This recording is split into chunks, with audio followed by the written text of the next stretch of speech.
Are you looking to help your toddler follow more two-step directions?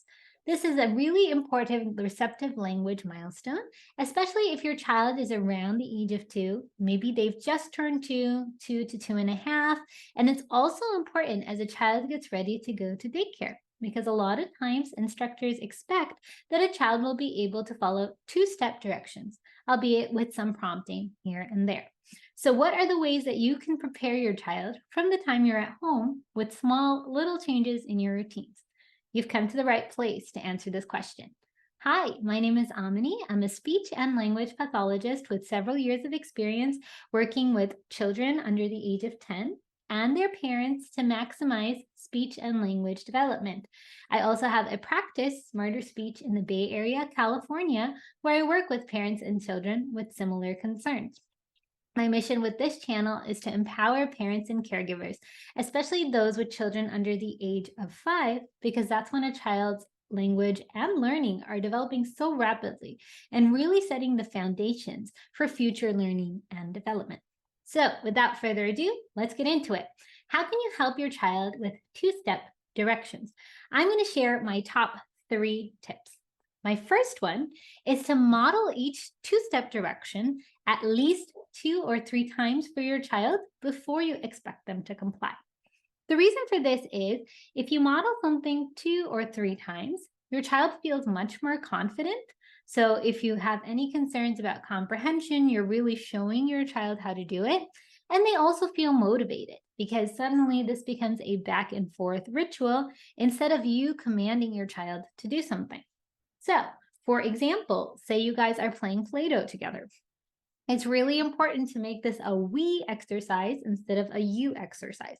So you can show your child, well, first I open, then I take out the Play-Doh, right? So first I open, then I take out.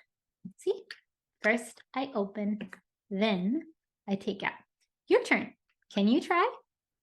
So I modeled it a few times and then I gave the two-step direction to the child. Maybe I'll repeat it again. Can you open and take out the Play-Doh? Normally what I do after I model something 2 or 3 times is I give the child 5 or 10 seconds. The reason why I do this is because this is the time for the child to internalize what I ask them and frankly, just decide whether or not they want to follow. After 5 or 10 seconds, if they don't follow, then I'll just move on to the next direction. But again, what I'm doing is I'm teaching that two-step direction at least a few times. I'm giving them an opportunity to follow. And then to decrease pressure and to decrease just tension, I move on to the next direction. And I keep doing that over and over again. So, okay, so to make our mold, what do we have to do first? First, we press. So here's me pressing my Play-Doh. Then we shape. So then we shape. First, we mold. Then we shape. First, we mold, and we shape. Your turn. Can you try? So again, I modeled it a few times, and then I'm going to wait. See what the child does, maybe praise them if they at least partially follow the direction, and then move to the next two-step direction. Or maybe I'll say, okay, to make this orange here, what are we going to do? First, we open, then we close. Right? So first we open, then we close. Or maybe we say something like, first we put in, then we close. Your turn. Can you try? And again, I would wait before I move to the next directions. I love doing this sort of thing with Play-Doh or arts and crafts.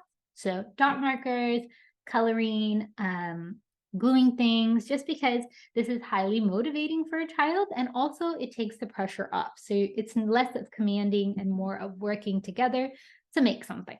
So that's my first tip, is try to do this modeling a few times and giving a gap for at least 10 or 15 minutes a day with arts and crafts.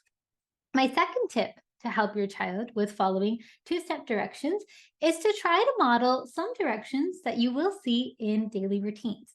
So, for example, if you have some sort of a dollhouse or house-related items in your child's play kit, it's a great idea to use those because kids naturally love to mimic and redo what it is they see the adults around them doing. So, for example, I have a Ginger and friend here, and I can show some regular things that we do on a daily basis on these toys. So, oh, what does he do first? Well, first he sleeps, then he wakes up, right? Oh, let's do that again. First he sleeps, then he wakes up. First sleep, then wake up. Your turn. Can you try? So I modeled it 3 times before I moved on to the next direction. Maybe the next thing that I model is going to be first, he drinks coffee, then he eats, right? First, drink, then eat. Can you try?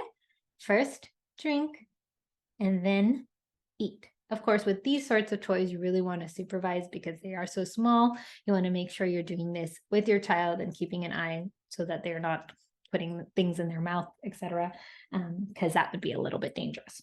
Or you can just get a larger dollhouse. This is just the suggestion or an example. So that's what I would do for modeling daily routines. See if your child will play out those routines. The really nice advantage of this is it's also working on pretend play, which is a very, very important social language milestone, which helps all other language develop. So that's my second tip, is to kind of redo daily routines on toys or in play to help your child act out 2-step directions. My last tip is just to point out using first and then. So if you've noticed so far, each time I'm about to give 2 steps, I always say first blank, then blank. The reason for this is how teachers often give their directions. It's a great way to split up sentences instead of having them all jammed together, like first open the cap, then color. Too much. First, open the cap, then color. I pause, I make sure they're 2 separate utterances, and you can point out all the first and thens that you're doing in daily routines, or maybe during story time. So for example, if you are reading The Very Hungry Caterpillar together, you could talk about what the caterpillar did on each page. So maybe first he ate the apple, then he ate the pear.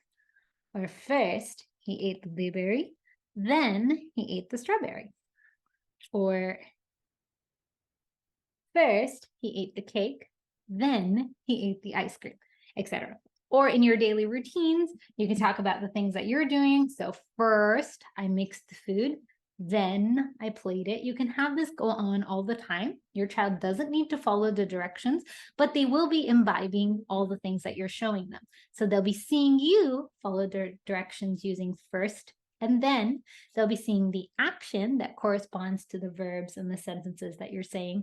So essentially, you're doing a lot of training for following 2-step directions in the future. So there you have it, our 3 tips for increasing comprehension and follow through on 2-step directions. Model 2 or 3 times, and then wait for your child for a few seconds, and then move on to the next model, 10 to 15 minutes a day. Try to model some routines that happen daily on pretend play items. That's number 2. And then 3, recap what you're doing throughout the day or maybe during story time. So make sure you're using first and then you're pausing and you're making 2 separate utterances to maximize your child's comprehension.